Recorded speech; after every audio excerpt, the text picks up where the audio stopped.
Okay, let's begin. Remember, the whole thing was with the calculator. So yeah. Oh, you don't have yours? It's right here in pile C. I always go through the Greek alphabet first and then the regular alphabet. So that's a lot of piles. Yeah. Okay. Calculator permitted multiple guess choice. What is the period of the following sinusoid? Period. Okay, period. That's 2 pi over the absolute value of b. Period is the length of one cycle. It's 2 pi over the absolute value of b. So all I need to do is go to my equation and find the letter b. The letter b is always the coefficient of the x. Always the coefficient of the x. So you do not need to put this one into standard transformation form in order to find the b value. If you did, that's fine. The b value is just the coefficient of x, not the first term inside the angle, but the coefficient of x. So it's 2 pi sevenths. So now all I have to do is plug it into that formula, 2 pi over 2 pi sevenths. So down here, if b is 2 pi sevenths, period is 2 pi over 2 pi sevenths, but that's a yucky, gross complex fraction. So dividing by a fraction is tantamount to multiplying by the reciprocal, so state change flip. And if you do that, you see that your 2 pi's divide out, and you end up with 7. And so 7 is the answer. There were 3 different versions of this test, so yours may not be answer choice E, but it should be there somewhere. It's 7. Questions on number 1? Bless you. That wasn't a question. That was more of a sneeze. Any other sneezes or questions? Okay, number 2. Which of the following angles, is coterminal with 513 pi sevenths? Coterminal with, not reference angle, coterminal with. So the way that I touch on class, of course you can do it any number of ways, is you take the coefficient of pi sevenths, which is 513, and you divide it by the number of pi sevenths in one rotation, which is twice the denominator of 14. 14 pi sevenths is 2 pi. That converts it from radians to rotations. And we don't care about the first 36 full rotations because that just gets us back to our starting position. So we subtract them, and that's the fraction of a rotation. So then we remultiply by 14, the same number we divided by, and that gives us the new coefficient of pi sevenths. And because it was not a negative angle, 1. I didn't have a chance yet. Huh? Yeah, just because he hasn't been out yet. Yeah. Because I went over it first period and it's second period. Okay. Yeah. Here. No, that's fine. Hang on just a second. My afternoon kid. Yeah. You have an extra one? No? Well, I can make print another one. Yeah. I mean, or I could just.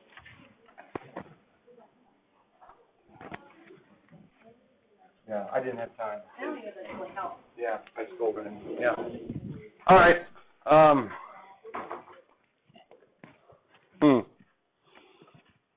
right. Where we was.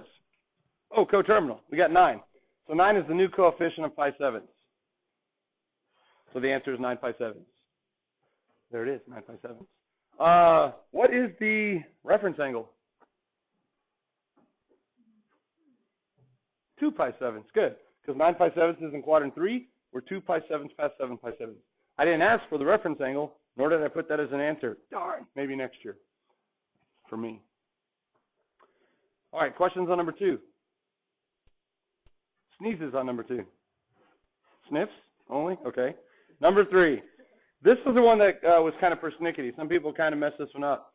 It says if theta is equal to inverse cotangent of 4.3 and theta is between 0 and 2 pi, the 3 decimals, what is theta? Okay. First of all, 4.3 is an angle or a ratio? It's a ratio. We know that because it follows the inverse cotangent. Follows inverse cotangent. So I'm looking for the angle theta whose cotangent is a positive number. In which quadrants is cotangent positive? Well, that's when x and y are the same sign. So it could be either a quadrant 1 angle or a quadrant 3 angle. Either one. Now, should I be in degrees or radians? Radians. Not only does 0 to 2 pi tell you that where you have to live within one positive rotation, but it tells you that the angle has to be in radians. Spin. So let's go to the calculator. We'll go to mode. and I'll check to make sure I'm in radian. Am I in radian mode? Whew, that was a close call. I'm in radians. So now I type in inverse cotangent. But wait, I don't have an inverse cotangent button. So we have to go through what? Tangent, all right? So remember that if 4.3 is a ratio, it's the cotangent ratio. And if I take the inverse tangent of a ratio, it better be the tangent ratio. How in the heck can I get the tangent ratio if I know the cotangent ratio? 1 over the ratio. So here's what I would write, and this is what you would have to write. If you're retesting tomorrow, you can't just memorize these answers and write down the answer. You have to show all the work that leads to the answer. So what you would show then is theta equals inverse tangent, not 1 over tangent, not 1 over inverse tangent, but the inverse tangent of the tangent ratio, which is the reciprocal of 4.3. So now that you're in radian mode, if you type in inverse tangent of 1 over 4.3, that's what you type in. You write it down before you type it in all the time. Inverse tangent, that's second tangent, of 1 divided by 4.3, big bucks, no whammies, boom, 0.228. That's a quadrant 1 angle in radians. Is that also one of the answer choices? Yes, I was nice. I gave you the quadrant 1 angle. So there's the answer. Had I given you the quadrant 3 angle, that's also the reference angle. What would we have to do to get to the other angle in quadrant 3? Not 180, pi. Yeah, I'd have to add pi to that reference angle. So the other answer that I could have and was really thinking about giving was this answer, plus pi. But I don't know why I didn't. I guess too many people I thought would miss that, 3.370. So I got 0.228. Now, what's nice about this, from my perspective, is that if you were in the wrong mode, if you happen to be in degree mode and you did the exact correct keystrokes, guess what you come up with as an answer? 13.092. That would be the answer had it said theta, epsilon, 0 degrees, 360 degrees. But 13.092 is not even the right answer in degrees. You know why? Because 13.092 is in radians, for there is no degrable upon it. And 13.092 radians is very wrong. So, anyway, context clues, right? In this case, there's no context clues. It's just reading, right? Reading. But you better make sure you're in the right mode if you ever hit the sine, cosine, or tangent button. All right, number 4. If theta is negative 7654321. So I made up a nice angle that would be easy to type in. It's just a descending order from 7 all the way to 1. Find the what angle? Reference angle. All right. So let's go ahead and first find the coterminal angle between 0 and 2 pi. So negative 7654374. What were the last two? 2, 1. Okay, good. And we divide by 360 the number of degrees in a full rotation. There's the full rotations, and we don't care about the constant amount, so we add them back, 21,262. That is what we want. So then we turn around and remultiply by 360. And here's where your calculator is going to get stupid. It had a decimal overload problem. Guess what the coterminal angle actually is? -1. The coterminal angle is -1, not 0.008. So let's see, where does -1 live? -1 is a clockwise direction of 1 degree, which puts us in quadrant 4. Is the reference angle -1? There's no way the reference angle is -1 because we know reference angles, like amplitudes, have to be what? Positive, okay? So the reference angle is just 1 degree. Now the coterminal angle between 0 and 360, as it turns out, is 359. So both 359 and -1 were both answer choices, but those should have been the two answer choices that you immediately crossed out as non-contendas because they were not acute and not positive. Now, if you know anything about test design, there's a high probability in this case that the answer was either 1 or -1, right? Because those are the only two types of answers that were repeated. Well, then if -1, being one of the repeated answers of 1 and -1, can't be the answer because it's negative, then high probability that without doing any work, the answer would have been 1. Now, that's not always true. That's just a lot of what goes into test design. But sometimes test designers use reverse psychology on students, and that doesn't always work. But kind of a good indicator. Questions so far, 1 through 4. So good so far? Okay, so far so good. If the terminal ray of theta passes through the point 3, -6, then what is the secant? This is the easiest 2-clues problem because 3, -6 puts you directly into quadrant 4. Now, secant is r over x, r over x. I already have the x value of 3. So do I have any answer choices that are something over 3? No. Bummer. So something's going to happen. Well, let's just go ahead and label the two sides, 3, -6. By the Pythagorean theorem, then, we can find the radius, which is the square root, positive square root, because the radius is always positive, square root of positive 3 squared plus the quantity -6 squared, the quantity -6 squared. So that's 9 plus 36, which is 45. We had that ratio on the 2-clues take-home quiz. It simplifies to 9 times 5 under the radical, which is 3 square root of 5. So now that you have all 3 sides, you really have all 6 trig ratios. And the secant is r over x, which is 3 square root of 5 over 3. And that's why there was no 3 in the denominator, because they divide it out. And you end up with square root of 5. And there's your answer, square root of 5. All right, the next one.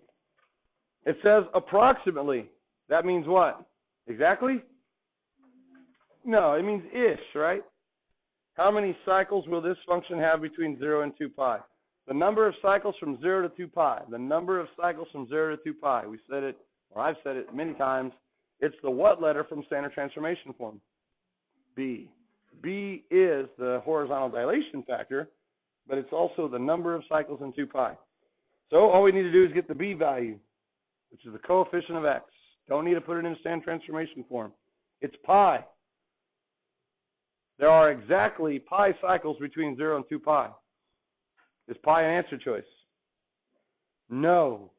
So in this case, you had to know that pi was approximately 3.14159, and of course you had the button on your calculator if you forgot what it is. But which of the answer choices there is closest to 3.1? 3. And someone last period said, was that problem that easy? And I was like, yes. Yes, it was. With number 7's answer.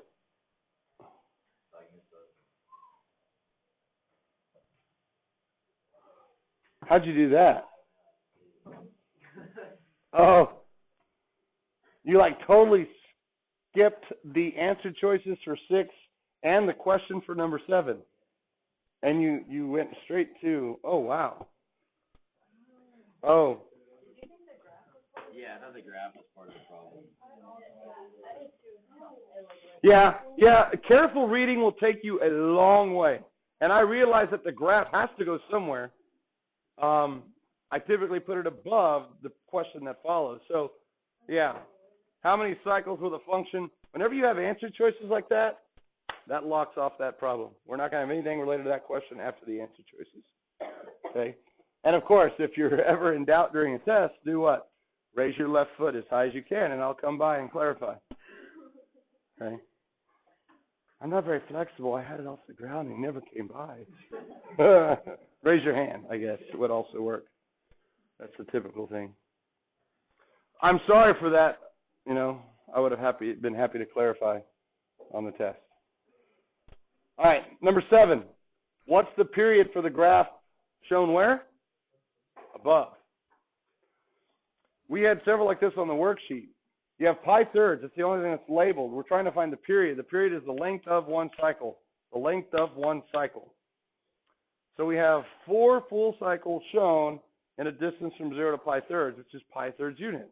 If the length of each cycle is exactly the same, in general, if you have a distance d and you want to divide it into x equal parts, what is going to be the length of each part? D divided by x, your total distance divided by the number of partitions you want. So pi thirds divided by 4. What's pi thirds divided by 4? Pi 12ths. And that was the answer. It was A. Dividing by 4 is the same as multiplying by a fourth. All right. And then 8, very similar to last year's test, if you looked at it, except last year I used B's and this year I used P's. So moving up in the alphabet. The range is always D minus the absolute value of A for your lower bound and D plus the absolute value of A for the upper bound. Our D value is negative P. The A value is negative 6P, so the absolute value of it is positive 6P, because P is some positive constant. So then here we go. It's negative 4 minus 6, negative 4P minus 6P for your lower bound and negative 4P plus 6P for your upper bound. So now we just have to count how many P's we've got. We got negative 10P for the lower bound and 2P for the upper bound. And the answer choices happen to be in set notation, and that corresponds with answer choice B, from negative 10P to positive 2P. And then this one was interesting. Which of the following is not true about the following function? And I gave you H answer choices. So that means G of them are true and one of them is not. So the easiest way to answer this is just to sketch the graph. And I gave you a real easy one to sketch. There's no phase shift. There's no vertical shift. We're just stretching it vertically by a factor of 4 and compressing it horizontally by a factor of 2. So if you gather all your information right here, the period is pi. There's no phase shift, so pi halves, pi fourths. There's no vertical shift, so the range is negative 4 to 4. You just quickly sketch something like that, and now when you're looking at the graph, it makes it a little bit easier to answer the question. Your questions might be in a different order, so I'm just going to go in the order that's on test number 1, which, Rylan, I love how you made test number 1 into a tick mark for this graph. It's beautiful. You recycled it. Yeah. You probably didn't even know it was the tick mark. You didn't know it was the number 1. It was Roman numeral 1. Some of y'all have a Roman numeral 2 or a 3 down at the bottom, real small. But Rylan had a Roman numeral 1 down here, and he used it as one of his tick marks in the graph. It was beautiful recycling. I loved it. I almost thought about giving you bonus points for that. It was good. The domain is negative infinity to infinity. You don't even have to have the graph for that, do you? Did you say sine or cosine graph? Yeah, it's all real numbers. Okay, that's true. Do we have an inflection value at negative 3 pi fourths? Yeah, because the inflection values are going to be the axis points. And every axis point, including negative 3 pi fourths, is where the curvature changes. And in this case, the graph is going to be changing from concave up like a cup to concave down like a frown. So at x equals negative 3 pi fourths, yes, yes, yes. Do we have a local, we'll skip to this one. Do we have a local maximum at x equals pi halves? Local max at x equals pi halves. I don't know. Let me see. Let me go to x equals pi halves. What's up, Max? There it is. Local max.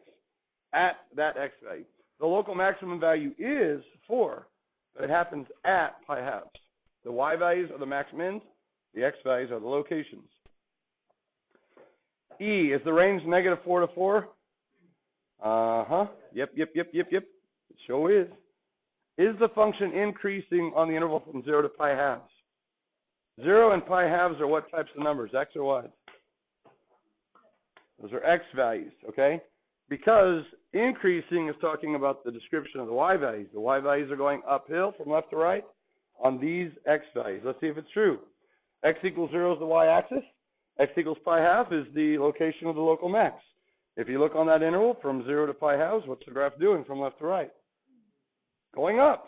So that's also true. It's going up, increasing. This one is another one you could have answered without sketching the graph. The limit as x goes to negative infinity or positive infinity, the left or the right end behavior is always going to be what? D and E, by oscillation. It's going to consistently oscillate between two fixed values, 1 and negative 1, and it's never going to increase without bound, decrease without bound, or taper off towards a pre-existing y value. It's just D and E. So that's true. And then H, even function. That's asking if the function has what type of symmetry? Y-axis symmetry. Does it? Yeah, bless you.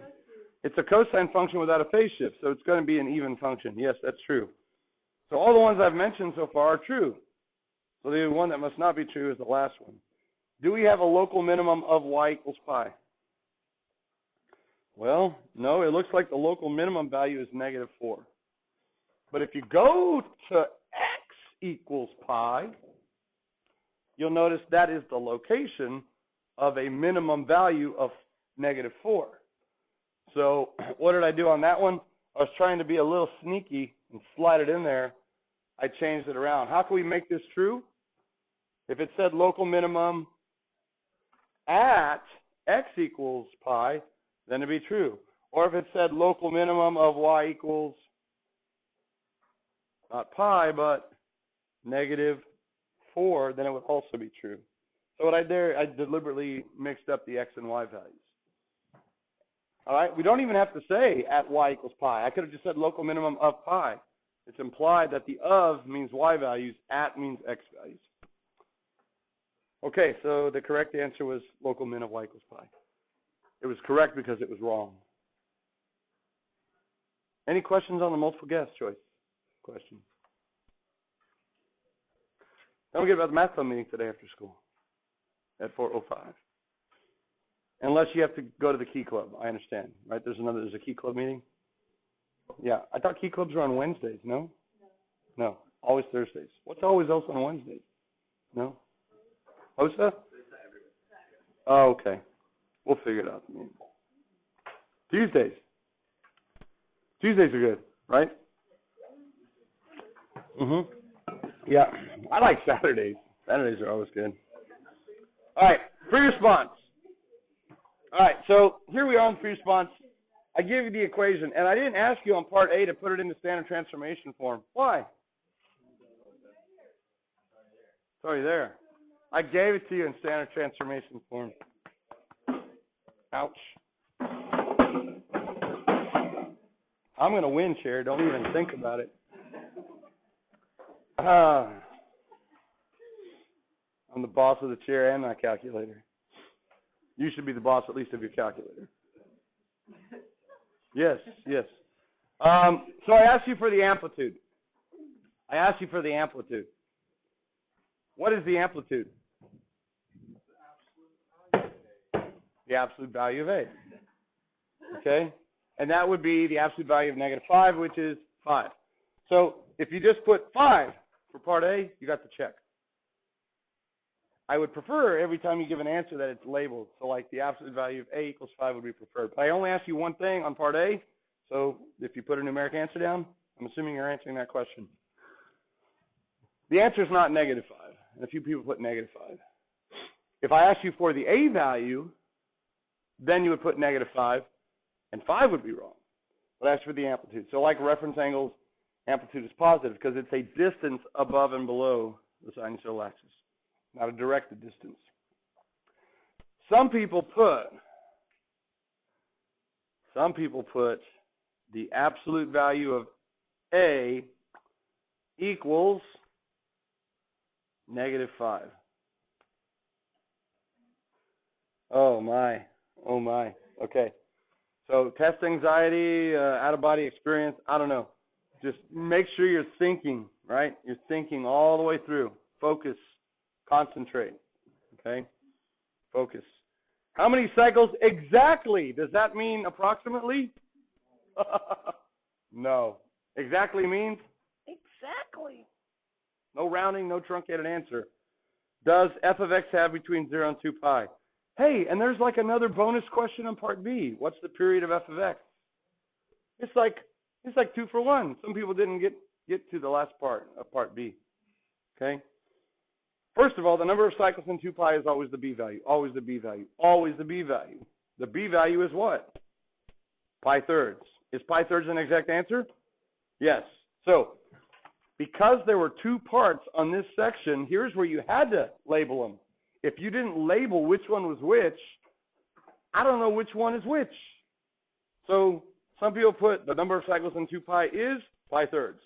Or they put cycles in 2 pi equals pi thirds. Some people put b equals pi thirds. Some people put the absolute value of b equals pi thirds. That's great. Pi thirds is an exact answer. A couple of people put this. A couple of people put b equals, or the number of cycles in 2 pi equals, and this is all they wrote down, 1.047.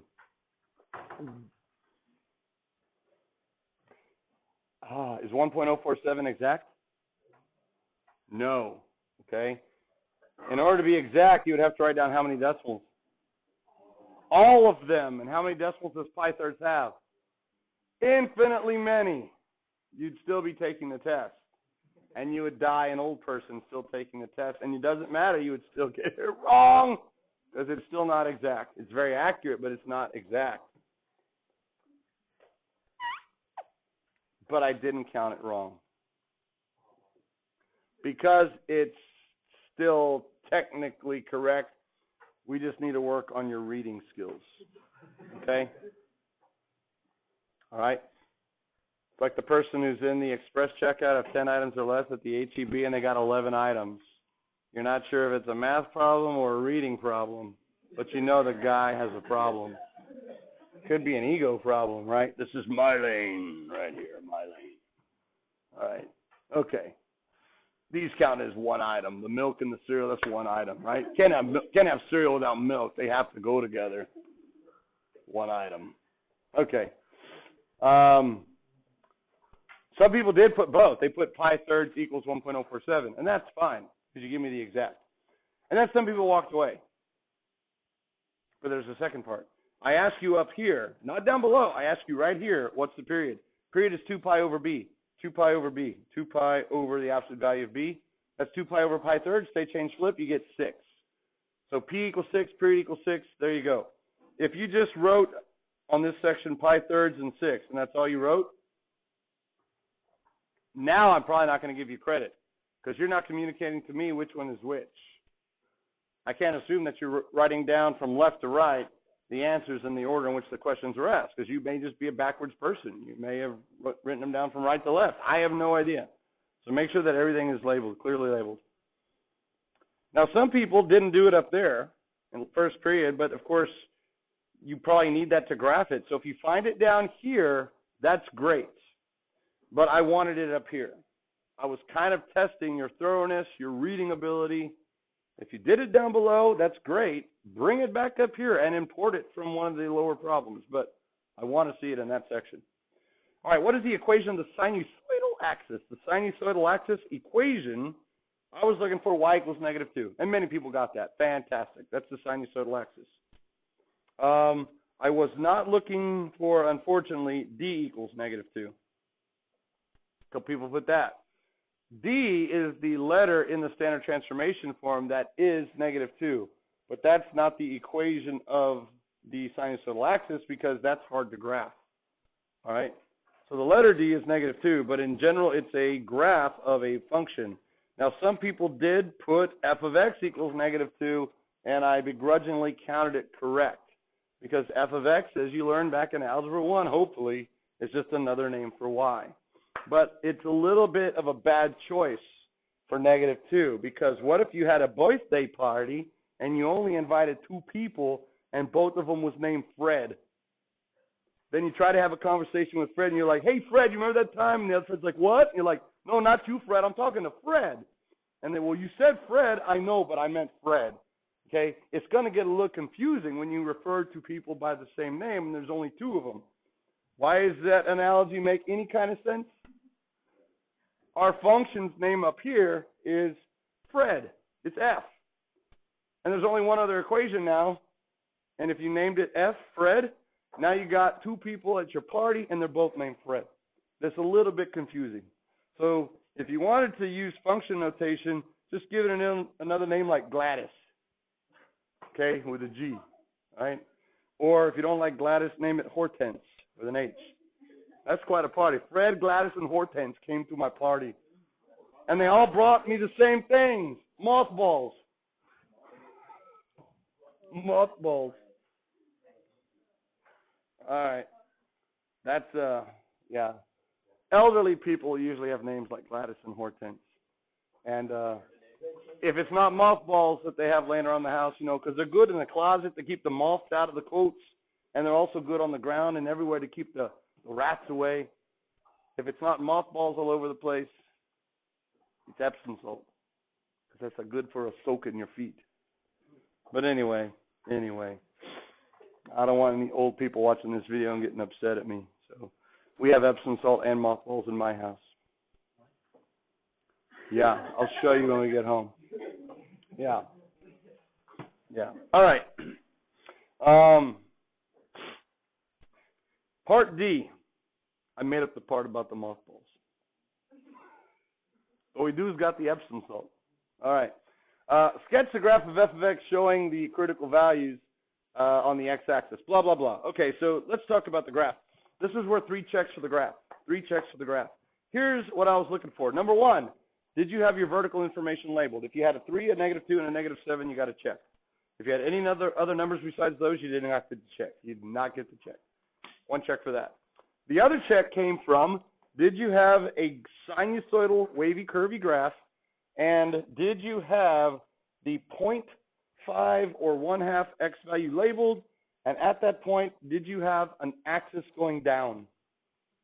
You had to have 1/2 or 0.5 labeled, and that had to be an axis point going down into some kind of wave function. If that was it, I could, right here on the key, do you have a curvy sinusoid with the axis going down at 1/2? That got a check. And then the other check was the x-axis, and I was pretty picky on that. Pretty picky. So to get the x-axis check, first of all, you had to have at least 9 of these values. Some people didn't go all the way out to 11, but they went further left, so that's fine. They had to be 1.5 units away, starting with 0.5. And as long as you had 9, that was one of the criteria. It had to be these numbers. That was another criteria. Some people started by 1.5 and they kind of got off over here. I think it's easier in this case if you count by decimals rather than fractions, but either one works. Some people had pi on their x-axis. If you have pi on the x-axis, you're going to lose the x-axis check, but you probably also missed the 0.5 going down check. Although there were a couple of people that had pi everywhere, but then they specifically had 1/2 labeled for the 0.5 going down. Okay, it would be very unlikely to have a 1/2 critical value and then all the rest of them be in terms of pi. That shouldn't happen. So that should have caught that. And then the other thing that I was picky about and made some people angry first period, I looked for the spacing. And I told you I'd be picky about the spacing. The first critical value to the right of the y-axis is at 0.5. That is a 1/2 unit away. Okay, the distance between your critical values is 1.5. So that is 3 times that distance. So the distance that you have between the y-axis and 0.5, that distance should be roughly triple the distance, the distance between your critical values should be roughly triple that distance, okay, roughly. So 0.5 there, and then here's my 2, and then I kept that. So that's the other thing I checked, was then the distance between critical values the same all the way through. Some people lost that. I boxed up the problem area and I put spacing, and I took off the check. Because what some people did is they came out a random distance, put 0.5, and then the same distance from the y-axis to 0.5, they then use that distance again and call the next value 2. And that doesn't work. Okay? That doesn't work. So, and if you did that, you probably try to use 0 as a critical value. All right, so that was kind of the pickiest I was on the whole test, the spacing on the horizontal axis. But you had plenty of time to practice that, and many did a fantastic job. Okay, so from there, if you had the wrong graph, you could still recover on the final 2. But it had to match your graph, had to match your graph. So for a positive sign, I was looking for really 3 things. Did you have, first of all, f of x equals? Because it did ask for an equation. The next thing is, did you have a positive sign? So an implied positive in front of the 5 sign. And then your phase shift had to match some axis going down, axis going up, positive sign. It had to match some axis going up on your graph. On your graph. So the actual values that most people put are plus 2.5, minus 3.5, minus 9/2, or the decimal equivalent of. But if you had pi on your x-axis, and you had something there, plus or minus, I would go to your graph, and I would look at that point. And if it was an axis point going up, check. You can get credit. Now, somebody last period had x minus 3.5, but I counted it wrong.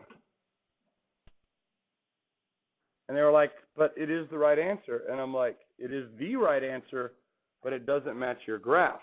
Because I went to 3.5 on their graph, and it wasn't an axis going up, it was an axis going down. So there's no way to get the right equation from the wrong graph unless it's just by luck. And we're not grading luck on the free response. So again, it has to match your graph. The next one, a negative cosine. Again, I was looking for three things. Did you have f of x equals? Or g of x? Some people gave them new names. It's technically the same graph, so you could still use f of x. It would be like different aliases, maybe. I don't know, Fred 1, Fred 2, whatever. But if you wanted to call them g and h, that's fine. Some people did that. So negative cosine, and then here are the right values, plus 4, minus 2, minus 8. Any of those worked. Again, if you had the wrong labeling, as long as you had it moved over to a low point and everything else was correct, you could get the 9th check. And it was 9 checks. Now, if you didn't have f of x on both of them because you're just like, I'm into expressing myself, and I don't like equations, I like expression. I like to express myself with expression. You didn't have equations, I really wanted to count them both wrong. I really did.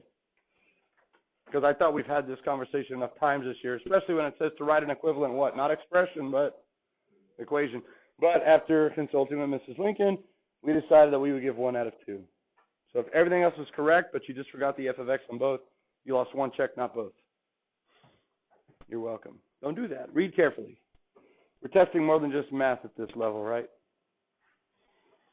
And that's it. Any questions on content? Tomorrow, if you're retesting for 70, same free response, multiple choice is all short answer. Make sure you're not just writing down like on number 1, don't just put 7. You make sure you show the calculations, okay? And you have to get a 70 without any kind of help from me, no curve. The tests are yours. If you found a mistake in the grading where I counted something wrong and I should not have, I'll be happy to give you the points back, okay? Tomorrow in class, we're going to do a little activity, which is going to go on next grading period. So if you're not here tomorrow because you have a baseball tournament or you're just going skiing earlier than I am, like by several years, it's going to go on next grading period. You don't have to make it up by Friday, okay? And I'll be back tomorrow at my regular scheduled time, 7 a.m.